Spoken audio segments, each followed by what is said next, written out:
हम last factor पे आ गए हैं, that is velocity.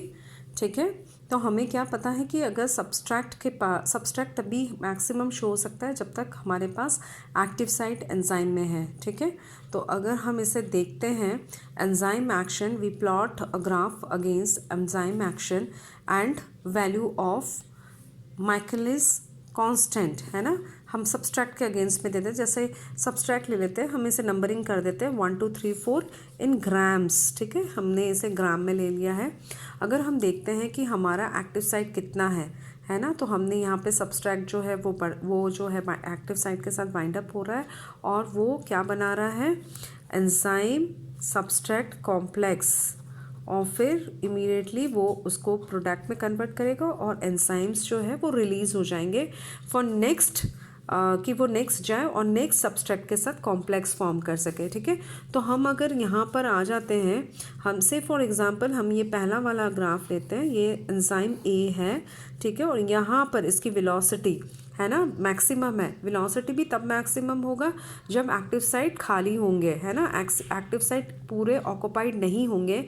Until and unless it get occupied हमारी वेलोसिटी भी कम हो जाएगी। तो हमारा जो वेलोसिटी है वो इस पॉइंट पर मैक्सिमम आता है। सिर्फ फॉर एग्जांपल हम अगर यहाँ पर ले लेते हैं, तो यहाँ पर हम मान के चलते हैं ये 4.4 है। ठीक है, 4.4 है यहाँ पर, तो 4.4 ग्राम जो है उसका यहाँ पर मैक्सिमम जो इसका ट्रांजिशन या एक्टिवेशन एनर्जी पॉइंट है वो यहीं पर ख़त्म हो जाता है। उसके बाद फिर वो स्टडी एक्शन शो करेगा, वो स्टडी एक्शन में आ जाएगा, because we do not have any free active site of the enzyme. ठीक है, अब इस 4.4 के अगर हम हाफ को लेते हैं, से 4.4 का हाफ होगा 2.2। ठीक है, तो हम इसे बोलते हैं km।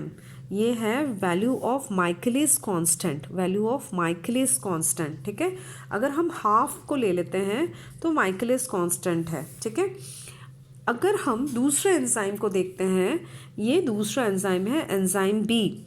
इसका जो मैक्सिमम वेलोसिटी है वो ये वाला पॉइंट है।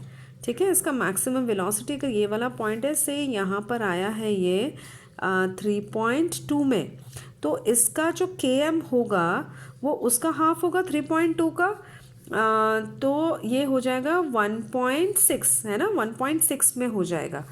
तो अगर हम इसे देखते हैं कि एंजाइम ए और एंजाइम बी में से किसकी वेलोसिटी ज़्यादा है, अगर हम इसे प्लॉट करने की कोशिश करें, जानने की कोशिश करें, तो ये कैसे हो सकता है। So the sooner the active site get full, higher the enzymatic activity it shows, है ना। अगर हम इसे देखते हैं 3.2 पर जो एंजाइम आता है वो अपने एक्टिवेशन एनर्जी जो है वो जल्दी पहुंच गया, है ना, तो यहाँ पर उसकी मैक्सिमम वेलोसिटी है। So the active site get fuller the higher the enzymatic activity it shows. So हमारा जो माइकलिस कांस्टेंट है for enzyme B is 1.6। So lower the km, the highest is the affinity for the enzyme and the substrate.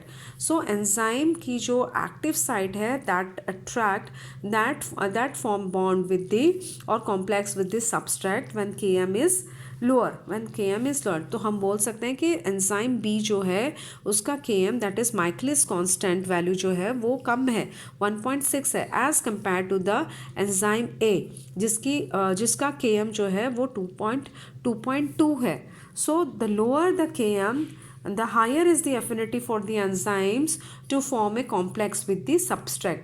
तो हम बोल सकते हैं कि if we compare enzyme A और enzyme B, तो जो maximum velocity जो है वो शो कर रहा है enzyme B as compared to the A.